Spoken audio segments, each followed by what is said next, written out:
আসসালামু আলাইকুম রহমতুল্লাহ। তিরমিজি শরীফের একটি হাদিস। হযরত আবু সাঈদ খুদরি রাদিয়াল্লাহু তাআলা আনহু থেকে বর্ণিত, তিনি বলেন, রাসূল সাল্লাল্লাহু আলাইহি ওয়াসাল্লাম ইরশাদ করিয়াছেন, মানুষ যখন সকাল করে তখন তাহার শরীরের সমস্ত অঙ্গ প্রত্যঙ্গগুলো জিহ্বার নিকট অত্যন্ত বিনতি সহকারে বলে যে, তুমি আমাদের ব্যাপারে আল্লাহকে ভয় করো, কেননা আমাদের ব্যাপার তোমারই সহিত জড়িত রহিয়াছে।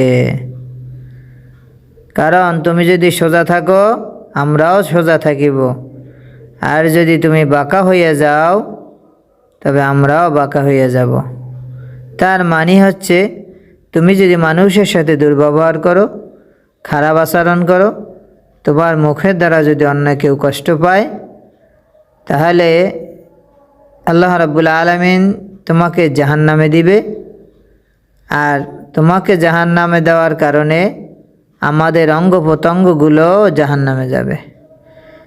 তাই আর তুমি যদি ভালো কাজ করো, মানুষের সাথে ভালো ব্যবহার করো, মানুষ তোমার দ্বারা কষ্ট না পায়, তাহলে তোমাকে আল্লাহ রাব্বুল আলামিন জিহ্বার কারণে, তোমার জিহ্বার কারণে তোমাকে জান্নাত দিবে।